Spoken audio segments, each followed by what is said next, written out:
இயேசு உங்களை நேசிக்கிறார். பிரியமானவர்களே, இந்த நாளில் ஆண்டவர் நம்மளோடு பேசும்படியாய் வேதத்திலிருந்து 2 வசனங்களை கூட வாசித்து ஆண்டவர் நமக்கு கற்றுக் கொடுக்கக்கூடிய காரியத்தை பார்ப்போம். அது ஏசாயா தீர்க்கதரிசியின் புஸ்தகம் 39வது அதிகாரம் 1, 2, 3 வசனங்கள் இப்படியாக சொல்லப்படுகிறது.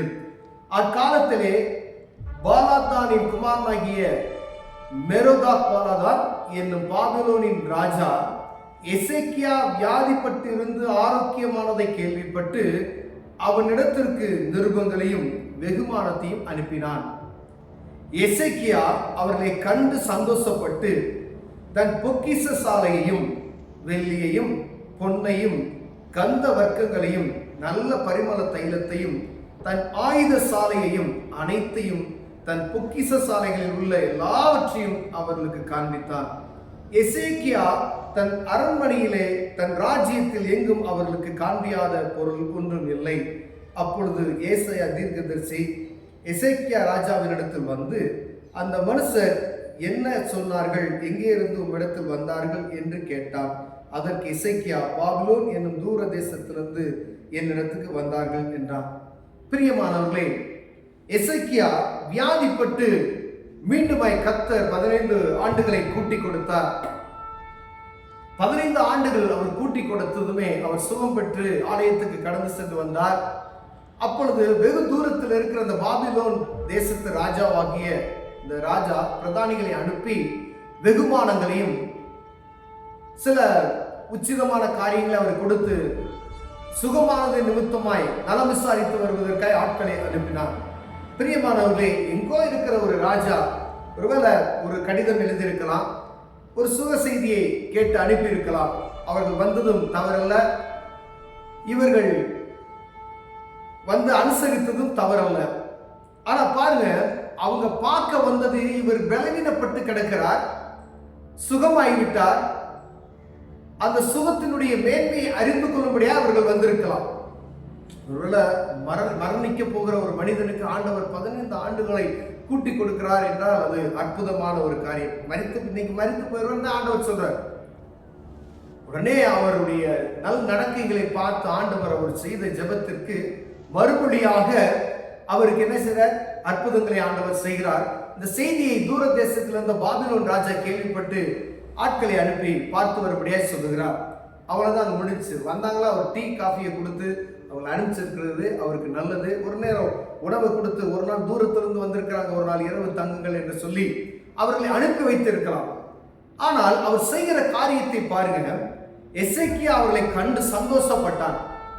நலம் விசாரிக்க வந்தது நிமித்தமாய் அவர்களுக்கு ஒரு சந்தோஷத்தை அவருக்கு உண்டாயிருக்கிறது. சரி பாருங்க, தன் பொக்கிஷ சாலைகளையும் வெள்ளியையும் பொன்னையும் கந்த வர்க்கங்களை நல்ல பரிமள தைலத்தையும் அங்கு சொல்லப்பட்டிருக்கிற ஏசாயா தீர்க்கதரிசி கேட்கும் பொழுது அவை காமிக்காத ஒன்றும் கிடையாது. வெள்ளி பொண்ணு அரண்மனையில் இருக்கக்கூடிய எல்லா காரியங்களும் என்னென்ன பொருள் வைத்திருக்கிறாரோ அவங்க கேட்டாங்களா?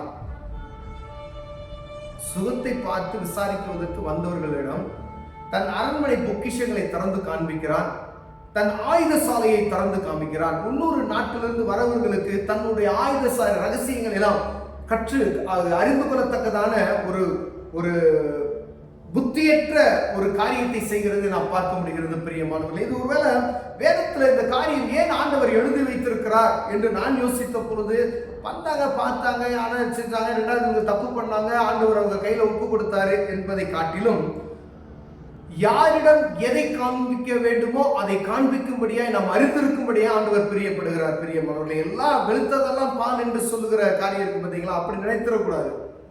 தூர தேசத்திலிருந்து தான் இவங்க வந்தாங்க. ஆனா அவங்க சும்மா பார்க்க வந்தாங்க. இவர் காமித்த காரியங்கள் உள்ள இருக்கிற எல்லா காரியத்தையும், தேவையற்ற ஒரு காரியத்தை இங்க செய்கிறதை நாம் பார்க்க முடியுது. ஒருவேளை உங்க வீட்டுக்கு வர ஒருத்தங்க இங்க வந்து உங்களை விசாரிக்கிறதுக்கு வராங்க, பக்கத்து வீட்டுல இல்ல எதிர்த்து வீட்டுல இல்ல தூர தேசத்துல இருந்து சும்மா வரவங்களுக்கு வந்தாங்களா, காஃபி கொடுத்தாங்க, அவங்களை விசாரணை பண்ணி அனுப்பி விடுவது நல்லது. அதை காட்டிலும் முன்பின் தெரியாத ஆண்கிட்ட எனக்கு இவ்வளவு சொத்து இருக்கு, எனக்கு இவ்வளவு நகை இருக்கு, என்கிட்ட இவ்வளவு இது இருக்கு, எனக்கு அங்க இது இருக்கு, இங்கே இது இருக்குன்னு சொல்லி தன்னுடைய பெருமையை அவர் வெளிப்படுத்தும் பொழுது, நாம் வெளிப்படுத்தும் பொழுது அது நமக்கு ஆபத்தாய் மாறிவிடும் என்பதை அறிந்து கொள்ளும்படியாய் ஆண்டவர் உங்களோடும் என்னோடும் பேசுகிறதை உணர முடிகிறது. பிரியமானவர்களே, ஒருவேளை இது ஒரு தனிப்பட்ட மனிதனுக்கு ஆண்டவர் சொல்லியிருப்பார் என்பதை நாம் உணர்ந்து கொள்ள முடியாது. ஒரு ராஜ்யத்துக்காய் ஆண்டவர் எழுதுகிறார், இதை ஒரு தேசத்தின் அதிபதிக்காய் எழுதுகிறார். அங்கு இருக்கக்கூடிய எல்லா காரியத்தையும் மற்றவர்களிடம் சொல்ல வேண்டிய அவசியம் இல்லை என்பதை அறிந்து கொள்ளும்படி ஆண்டவர் இந்த இடத்துல நம்மோடு பேசுகிறதை நாம் உணர்ந்து கொள்ளும்படி ஆண்டவர் எழுதியிருக்கிறார். பிரியமானவர்களே, ஒரு குடும்பம் என்று எடுத்துக்கொண்டாமானால் குடும்பத்துல எதை யார்கிட்ட காமிக்கணும் அதை தான் தேர்ட் பர்சன் உள்ள அவர்களுக்கு அனுமதிக்க கூடாது. ஒரு குறிப்பிட்ட இடம் வைத்திருக்கிற வேண்டும். ஏன்னா சொந்த பந்தங்கள் மற்ற எல்லாம் பிரச்சனை இல்லை. ஆனா யாரே தெரியாத ஒரு ஆளை நம்ம என்ன செய்ய முடியாது, வீட்டுக்குள்ள அலோவ் பண்ண மாட்டோம், யார் பண்ண மாட்டோம். ஆனா அவர்கள் உங்களை விசாரிக்க வருவது போல உள்ளே வந்து உங்களுக்கு ஆபத்தாய் மாறி விடுவார்கள் என்பதை நீங்கள் மறந்து விடாதபடிக்கு எச்சரிக்கையா இருக்கும்படி ஆண்டவர் உங்களோடு பேசுகிறார். இது ஆண்டவர் ஒருவேளை வீட்டில் இருக்கிறவங்க தான் பேச. ஒரு சபையை எடுத்துக்கொள்ளுங்களேன். அடுத்த நமக்கு குடும்பம், அடுத்த சபை. இப்ப சபையில காணக்கூடிய காரியங்கள் அங்கு எதை யார்கிட்ட எப்படி சொல்லணுமோ அப்படிதான் நம்ம நடந்துக்கணும். அடுத்து வியாபார ஸ்தலங்களை அப்படி எடுத்துக்கொண்டோம்னா வியாபாரத்துல எதை யார்கிட்ட எப்படி சொல்லணுமோ அதை மாத்திரம் தான் சொல்லணும். தேவையற்ற காரியங்களை மற்றவங்கிட்ட சொன்னோம்னா அது நமக்கு ஆபத்தாய் முடிந்துவிட. பிரியமானவர்களே, அது ஆண்டவர் இதில் எழுதி வைத்திருக்கிறதன் கருத்து நம்மை ஒருவேளை ஏதோ சும்மா எழுதியிருப்பார் அப்படின்னு சொல்ல முடியும். இதன் நிமித்தமாய் நான் ஏதாவது அறிந்து கொள்ள வேண்டும், நீங்கள் ஏதாவது அறிந்து கொள்ள முடியும். யாரோ ஒரு மனிதன் இதை நிமித்தமாய் அறிந்து கொள்வதற்காக ஆண்டவர் எழுதி வைத்திருக்கிறார். தேவையற்ற காரியத்தை பிறரிடம் சொல்லுவோம். உங்க ரத்த சம்பந்த உறவுகள்கிட்ட சொல்வது வேறு, பிறரிடம் சொல்வது வேறு, வியாபாரத்தில் இருக்கக்கூடிய பங்குதாரர்கள்ட்ட சொல்வது வேறு. ஒவ்வொரு காரியத்தையும் ஆராய்ந்து பார்த்து எதை யார்கிட்ட சொல்லணுமோ அதை தான் சொல்லணும். எசேக்கியா ராஜா என்ன செய்யறாரு, அத்தனை காரியத்தை அவர் காண்பிக்காத பொருள் ஒன்றும் தீர்க்கதரிசி கேட்டதுக்கு அவங்க எங்க இருந்து வந்தாங்க, ஏதோ தூர தேசத்துல இருந்து பாபிலோன்ல இருந்து வந்திருக்கிறாங்க. என்னத்தை அவங்க பாருங்க கீழே. அப்பொழுது எசேக்கியா தீர்க்கதரிசி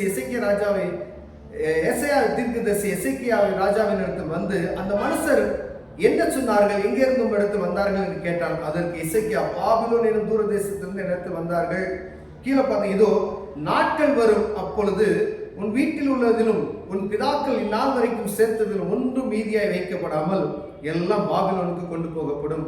நீ பெறப்போகிற உன் சன்னதியாகிய உன் குமாரனிலும் சிலர் பாபிலோன் ராஜாவின் அரண்மனையிலே அரண்மனை வேலைக்காரனாய் இருப்பான் என்று. பாருங்க, ராஜாவுக்கு பிறக்க போகிற குழந்தைகள் அவனுடைய அரண்மனையில வேலைக்காரர்களாய் இருப்பார்கள் என்று தீர்க்கதரிசி சொல்கிறார். ஏன்? தேவையற்ற காரியத்தை அவர்களுக்கு காண்பித்து நிமித்தமாய். உம்முடைய வீட்டில் என்னத்தை பார்த்தார்கள் என்று கேட்டார். அதற்கு எசேக்கியா, என் வீட்டில் உள்ளது எல்லாவற்றையும் பார்த்தார்கள், என் பொக்கிஷங்களையும் நான் அவர்களுக்கு காண்பியாத பொருள் ஒன்றும் இல்லை. மொத்தமா வலிச்சு எடுத்துட்டு போயிடும். எவ்வளவு ஜாக்கிரதையா இருக்கணும்னு சொல்லி ஆண்டவர் பேசுகிறார். பகட்டாய் நாம் சில நேரங்கள்ல கொத்தா நகையை போட்டு வெளியே போறோம். திருடுகிற காரியங்கள், வெளியே கொள்ளையடிக்கிறான், செயின் அத்துட்டு போயிடுறான். கவனமா இருக்கும். உங்கள்கிட்ட நகை நிறைய இருந்துச்சுன்னா நீங்க பத்திரமா வச்சுக்கிறா, நீட்டா போட்டு அவர் செயினை போட்டுக்கிறது தப்பு இல்லை.